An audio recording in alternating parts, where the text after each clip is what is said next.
প্রিয় ছাত্রছাত্রী, আজকে দশম শ্রেণীর পার্টনারশিপ বিজনেস অর্থাৎ অংশীদারি কারবার কোষে দেখি 14 আজকে শুরু করব। ওয়েস্ট বেঙ্গল সিলেবাস 12 দাগ থেকে। এই 12-র আগে আমি দুটি ভিডিওতে 1 থেকে 11 পর্যন্ত এর সমস্যার সমাধান করে দেখিয়েছি। এছাড়াও অঙ্কের বিভিন্ন সমাধান করেছি। উপপাদ্য অর্থাৎ জ্যামিতিক উপপাদ্য বিস্তৃত আলোচনা হয়েছে। সমস্ত ক্লাস 10-এর ইম্পর্টেন্ট উপপাদ্যগুলো আলোচনা করেছি।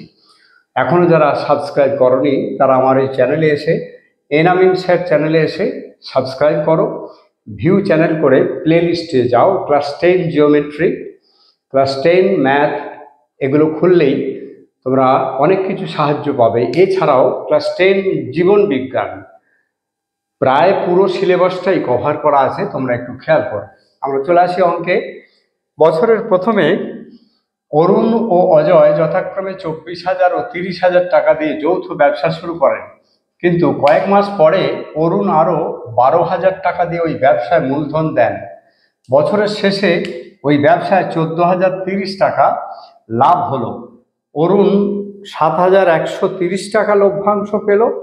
অরুণ তাহলে কত মাস পরে ব্যবসায় টাকা দিয়েছিল নির্ণয় করি। আমরা তাহলে প্রথমেই দেখে নিই, মনে করি অরুণ এক্স মাস পরে, মানে বছরের এক্স মাস পরে মূলধন দিয়েছিল, অতিরিক্ত মূলধনটা দিয়েছিল। অতিরিক্ত মূলধন মানে 12,000 অতিরিক্ত টাকা দিয়েছিলেন। তাহলে অতএব মাসের হিসাবে মূলধন করে নিই।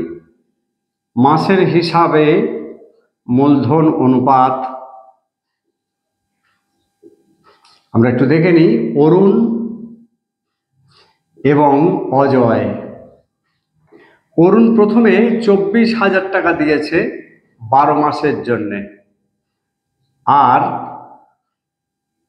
12,000 টাকা অতিরিক্ত 12,000 টাকা দিয়েছে 12 মাস মাইনাস এক্স। অর্থাৎ যদি এক্স মাস পরে টাকা দেয়, মানে 4 মাস পরে টাকা দেয়, তাহলে তার ক মাস খাটলো? 8 মাস খাটলো। যদি 6 মাস পরে দেয় তাহলে তার বছরের শেষে লাভ নিতে গেলে তাহলে বাকি 6 মাসের টাকা খেটেছে। তাহলে এটা 12 মাইনাস এক্স মাস, এই 12,000 টাকা খেটেছে। এটা আমরা জানতে পারিনি কত মাস পরে দিয়েছে, এটাই আমাদের বিষয়। অজয় 30,000 টাকা দিয়েছে 12 মাস। এই দুটো থেকেই আমরা 12,000 করে কমন নিয়ে নেব। 12,000 কমন নিলে এখানে পড়ে থাকে 24, শুধুমাত্র 24 পড়ে থাকে, আর এখানে পড়ে থাকে 12 মাইনাস এক্স। 12 মাইনাস এক্স পড়ে থাকে। এখানে 12 36, 3,60,000 টাকা। তাহলে 12,000 যদি কমন নেই পড়ে থাকে 30। উভয় দিক থেকে আমরা যদি 12,000 কেটে দিই তাহলে এটা হয় 24 প্লাস 12 মাইনাস এক্স, এটাতে শুধু থাকে 30। অর্থাৎ 36 মাইনাস এক্স ইজ টু 30, এদের অনুপাতটা এটা দাঁড়ালো। এখন লভ্যাংশের অনুপাত সাধারণত মূলধন অনুপাতই হয়। তাহলে আমরা অরুণের অনুপাত অর্থাৎ মূলধন অনুপাত বাই মোট অনুপাত ইজিক্যাল টু অরুণের লভ্যাংশ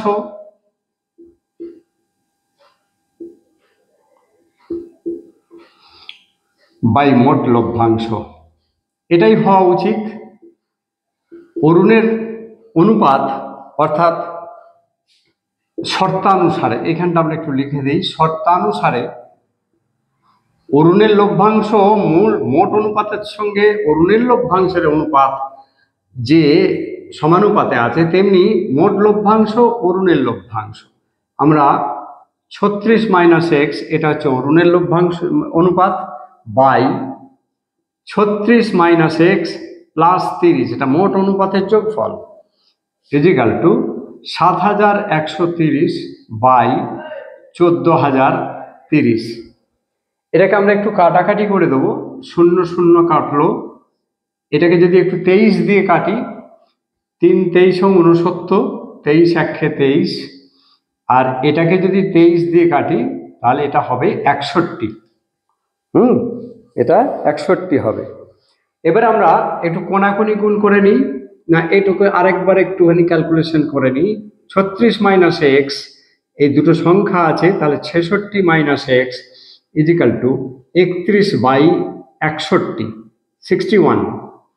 এবারে কোনাকুনি আমরা গুণ করে নিই, এটাকে এটা দিয়ে গুণ করলে কত হয়?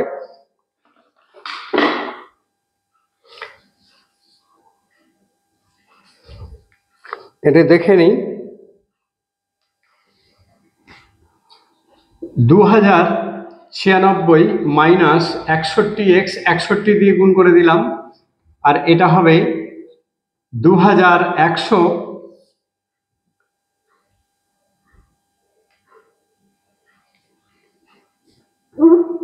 196 মাইনাস 31x, বা মাইনাস 61x বাঁ দিকে আছে, ওই দিক থেকে 31xটাকে নিয়ে এলে প্লাস হয়ে যাবে। 2196,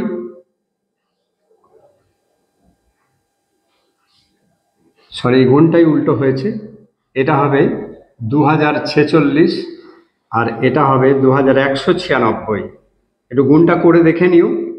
31কে 66 দিয়ে গুণ করলে কি হয়?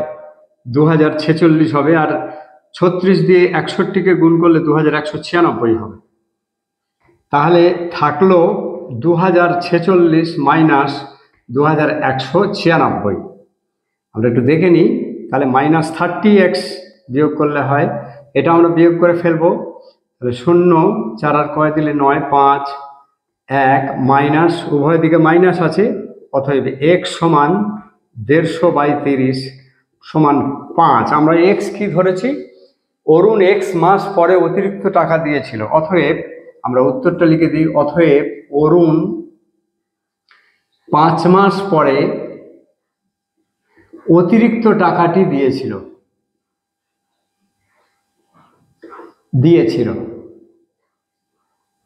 আমরা পরের অঙ্কে চলে আসি, 13 অঙ্ক চলে আসি। কুমারটুলির 3 জন মৃৎশিল্পী একটি সমবায় ব্যাংক থেকে যৌথভাবে 1 লক্ষ টাকা ধার করে মৃৎশিল্পের একটি, মৃৎশিল্প মানে হচ্ছে মাটির, এই যে ঠাকুর গড়ে বা থালা বাটি, মাটির থালা, মাটির কলসি এইসব তৈরি করে, এই সব শিল্পকে বলা হয় মৃৎশিল্প। একটি কারখানা স্থাপন করেন। তারা এই মর্মে চুক্তি করেন যে প্রতি বছর ব্যাংকের কিস্তি 28,100 টাকা দেওয়ার পর বাকি যেটা থাকবে তার অর্ধেক, বাকি লাভের অর্ধেক কাজের দিনের অনুপাতে এবং বাকি অর্ধেক সমান ভাগে ভাগ করে নেবেন। গত বছর তারা যথাক্রমে 300 দিন, 275 দিন এবং 350 দিন কাজ করেছেন এবং মোট লাভ হয়েছে এত টাকা, 1,39,100। কে কত টাকা লাভ পেয়েছিলেন হিসাব করি। প্রথমে কাজের দিনের অনুপাতটা আমরা বের করে ফেলি। কাজের দিনের অনুপাত, প্রথম বন্ধু ইজ টু দ্বিতীয় বন্ধু ইজ টু তৃতীয় বন্ধু। প্রথম বন্ধু 300 দিন কাজ করেছে, দ্বিতীয় বন্ধু 275 দিন, আর তৃতীয় বন্ধু 350 দিন। আমরা প্রথমে 5 দিয়ে যদি কাটি তাহলে 60, 5 60, 5 5 25, 5 5 25, 5 7 35, আবার 5 দিয়ে কাটবে, 5 12, 5 11, 5 14। ব্যাস, এটাই হয়ে গেল ফাইনাল অনুপাত। এবার আমরা দেখে নেব যে ব্যাংকের কিস্তি বাদে কত টাকা থাকলো। ব্যাংকের কিস্তি বাদে লভ্যাংশ আমরা একটু দেখে নেব কত আছে। 1,39,100 বিয়োগ 28,100 টাকা তার ব্যাংকের কিস্তি। তাহলে কত থাকে? 0 1 1 1, 1,11,000 টাকা। এবারে অর্ধেক লভ্যাংশ সমান 1,11,000 বাই 2 সমান 5 দুগুণে 10, 5 দুগুণে 10, 55,500 টাকা কাজের জন্য ভাগ হবে।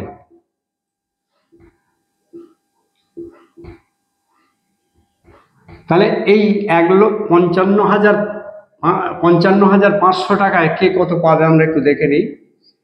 অতএব 55,500 টাকায় প্রথম বন্ধু পাবে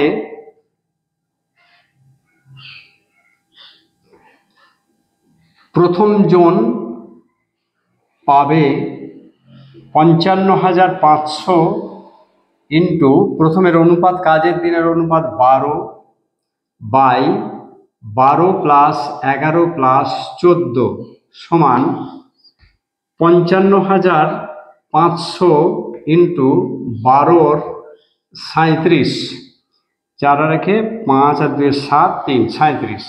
এটা 37 দিয়ে একটু কেটে দেবে, সম্ভবত 15 হবে। 105 হাত থাকলো 10, 3 গুণ 5, হ্যাঁ 15 হবে। 15 দিয়ে এই 37কে গুণ করলে এটাই পাওয়া যাবে। তাহলে তার সঙ্গে দুটো শূন্য, তাহলে কত হয় 15 12 180, তার গায়ে দুটো শূন্য, 18,000 টাকা প্রথম বন্ধু পেয়ে গেল এই 55,500 টাকার মধ্যে। এত টাকায় দ্বিতীয় জন পাবে। দ্বিতীয় জন কত পাবে? 55,500 ইন্টু 11 বাই, এটা যোগ করা আছে আমাদের, এই তিনটে যোগ করলে 37 হয়, তাহলে এটা হয় 1500, তাহলে এটা হলো 16,500 টাকা। এত টাকায় তৃতীয় বন্ধু পাবে 55,500 ইন্টু 14 37, এই কাটাকাটিটা করা আছে আমাদের, 5 14 70, শূন্য হাত থাকলো 7, 14কে 14 সাথে 21,000 টাকা পেয়ে গেল। বাকি লভ্যাংশ অর্ধেক থাকবে। বাকি অর্ধেকের অর্ধেক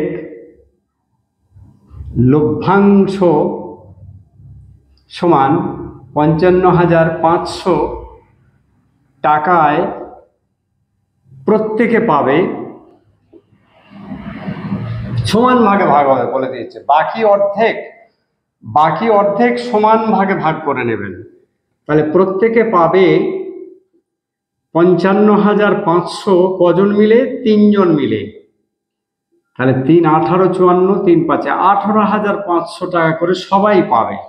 তাহলে আমরা এবার দেখে নেব প্রথম বন্ধু মোট কত পাবে। অতএব প্রথম জন মোট লভ্যাংশ, জনের মোট লভ্যাংশ কাজের জন্য কত পেয়েছে? প্রথম জন কাজের জন্য 18,000 পেয়েছে।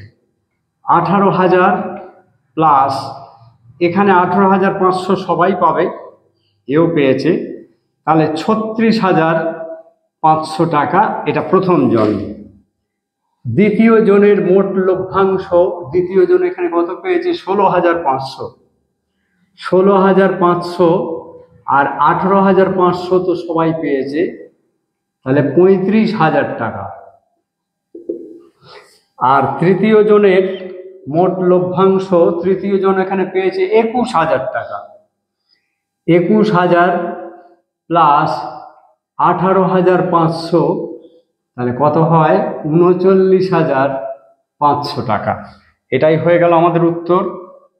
এটা হয়ে গেল আমাদের উত্তর। আমরা পরের অঙ্কে চলে আসি। পরের অঙ্ক 14 অঙ্ক। দুই বন্ধু যথাক্রমে 40,000 ও 50,000 টাকা দিয়ে একটি যৌথ ব্যবসা শুরু করেন। তাদের মধ্যে এই চুক্তি হয় যে মোট লাভের 50%, 50% নিজেদের মধ্যে সমান ভাগে ভাগ হবে এবং বাকি লাভের অবশিষ্টাংশ মানে বাকি লাভটা মূলধন অনুপাতে ভাগ হবে। প্রথম বন্ধুর লভ্যাংশের পরিমাণ যদি দ্বিতীয় বন্ধুর লভ্যাংশের অপেক্ষা 800 টাকা কম হয়, দ্বিতীয় বন্ধু যা পেয়েছে প্রথম বন্ধু তার থেকে 800 টাকা কম পেয়েছে, তবে প্রথম বন্ধুর লভ্যাংশের পরিমাণ হিসাব করে লিখি। আমরা চলে আসি, মনে করি মোট লভ্যাংশ সমান x টাকা। এবারে চলে আসি লভ্যাংশের 50% সমান x ইন্টু 50-এর 100, তাহলে x/2 টাকা মূলধন অনুপাতে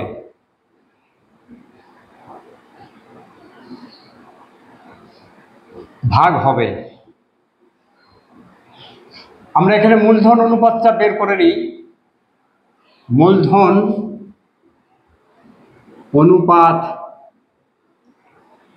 প্রথম জন, এখানে নাম নেই, দুই বন্ধু, তাহলে প্রথম বন্ধু ইজটু দ্বিতীয় বন্ধু। প্রথম বন্ধু 40,000 টাকা দিয়েছে আর দ্বিতীয় বন্ধু 50,000 টাকা দিয়েছে। এই যে বোঝাই যাচ্ছে 4টে করে শূন্য যদি বাদ দিই তাহলে 4:5 অনুপাত হয়।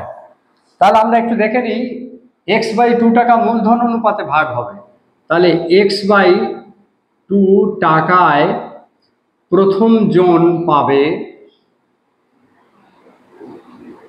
x/2 ইন্টু 4/4 যোগ 5, তাহলে কত হলো x/2 ইন্টু 4-এর 9, তাহলে কত হলো 4x/18 টাকা।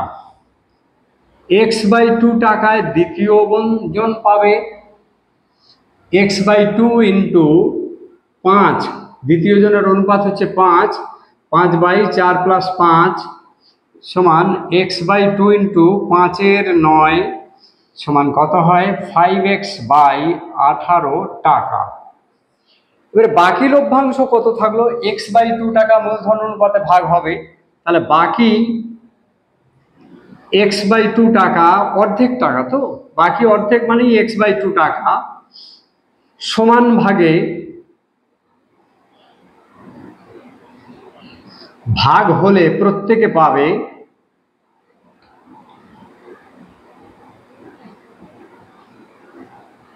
সমান x/2 ইন্টু হাফ মানে x/4 টাকা।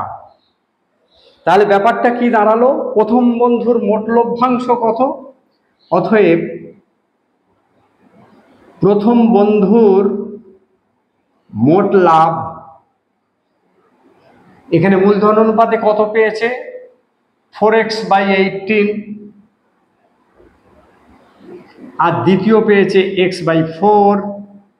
আমরা চলে আসি 36 লসাগু, 8x + 4 9 36, 17x/36 টাকা প্রথম বন্ধুর মোট লাভ। দ্বিতীয় বন্ধুর মোট লাভ, দ্বিতীয় বন্ধু পেয়েছে 5x/18 আর দুজনেই পেয়েছে x/4। এখানেও 36 লসাগু হবে 10x + 9x সমান 19x/36 টাকা। এবার বলা হচ্ছে প্রথম বন্ধুর লভ্যাংশ দ্বিতীয় বন্ধুর থেকে, প্রথম বন্ধুর লভ্যাংশের পরিমাণ দ্বিতীয় বন্ধুর লভ্যাংশ অপেক্ষা 800 টাকা কম। তাহলে শর্তানুসারে আমরা একটু দেখে নিই। তাহলে শর্তানুসারে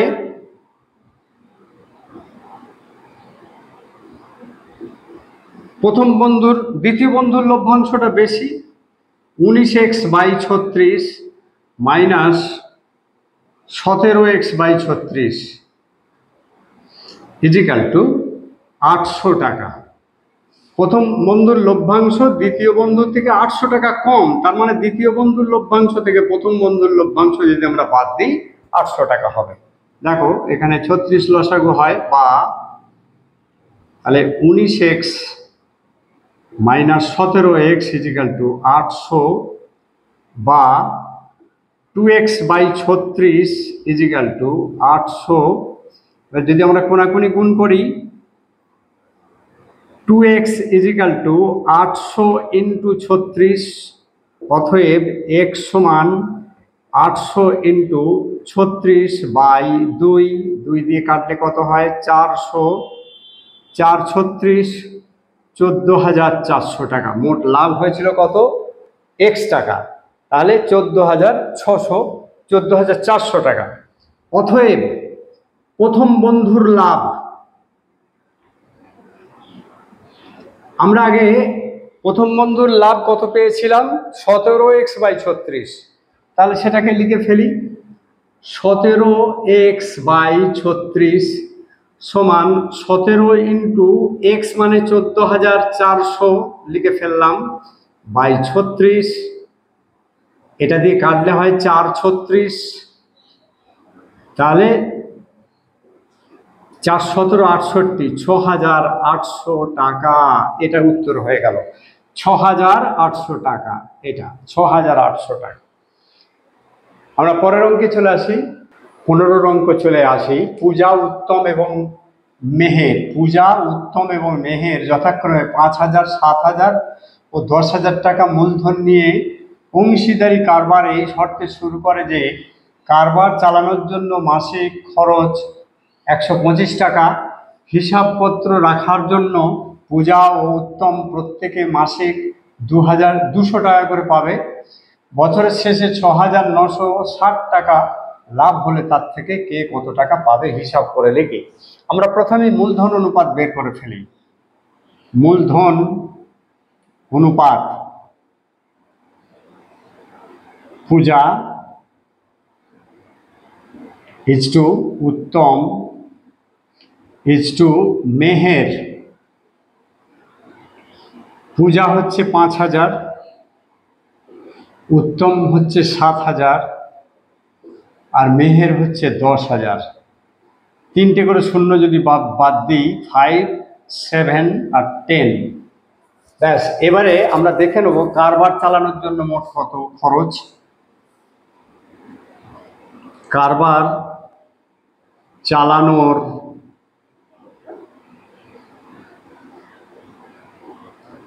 বার্ষিক খরচ, বছরে লাভ হয়েছে, এটা বছরের শেষে লাভ হয়েছে এত টাকা, তাহলে এক বছরে কারবার চালাতে কত খরচ, বার্ষিক খরচ 125 গুণ 12,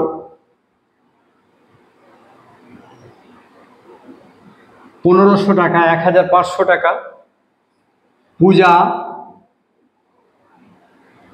পূজা উত্তম প্রত্যেকে মাসিক 200 টাকা করে। হিসাব রাখার জন্য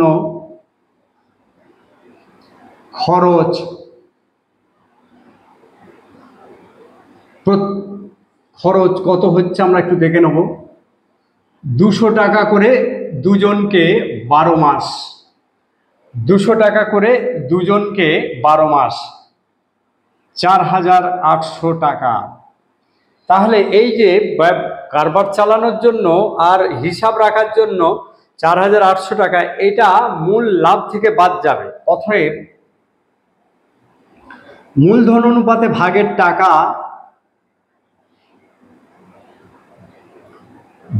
টাকা কত, 6,960 বিয়োগ 1,500 প্লাস 4,800, 6,960 বিয়োগ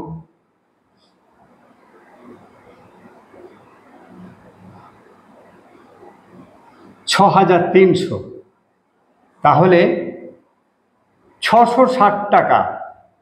এই 660 টাকা তাদের মূলধন অনুপাতে ভাগের টাকা রইল। তাহলে 660 টাকায় পূজা পাবে সমান 660 ইন্টু পূজার অনুপাত হলো 5, 5/5 যোগ 7 যোগ 10 সমান 660 ইন্টু 5-এর 12, 5-12 60, 5-12 60, 275 টাকা। এত টাকায় উত্তম পাবে 660 ইন্টু 7 বাই, এটা যোগফল দেখে নিয়েছি আমরা 12, সরি এটা 12 না, 7 5 12 আর 10 22 হবে, 3 22 66, এটা হবে 150 টাকা। এটা 22 নট 12, 22, তাহলে 3 22 66, 210 টাকা। এত টাকায় মেহের পাবে 660 ইন্টু 10 এর 22, 300 টাকা এই টাকার মধ্যে। এবারে অতএব মোট লাভ কত হবে? পূজার মোট লাভ, অতএব পূজার মোট লাভ সমান, পূজা প্রথমেই পেয়ে গেছে এখানে এই হিসেব দেখার জন্য 200 টাকা করে 12 মাস, তাহলে 200 ইন্টু 12 প্লাস এখানে 150 টাকা পেয়েছে, 12 দুগুণে 2400 প্লাস 150, তাহলে 2550 টাকা। উত্তম মোট লাভ, উত্তমের মোট লাভ 200 করে 12 মাস প্লাস এখানে 210 টাকা পেয়েছে, তাহলে 2400 প্লাস 210 2610 টাকা। আর মেহেরের মোট লাভ, সে কোনো কিছু কাজেতেই নেই, সুতরাং 300 টাকা, এর কোনো আর যোগ হবে না। এই হলো আমাদের উত্তর। তোমাদের এই অঙ্কগুলো খুবই সহজ, প্রায়ই পড়ে পরীক্ষায়, তোমরা একটু ভালো করে দেখবে। যারা এই লেখাগুলো বুঝতে পারলে না তারা একটু বইটাও খুলে দেখে নিয়ে মিলিয়ে নেবে। অনেক সময় আমার হাতের লেখা হয়তো অতটা স্পষ্ট হচ্ছে না তাড়াতাড়ি করে লেখার জন্যে। যাই হোক, ভালো লাগলে লাইক দিও, বন্ধু বান্ধবদের মধ্যে শেয়ার করো। আজ এই পর্যন্তই, ধন্যবাদ।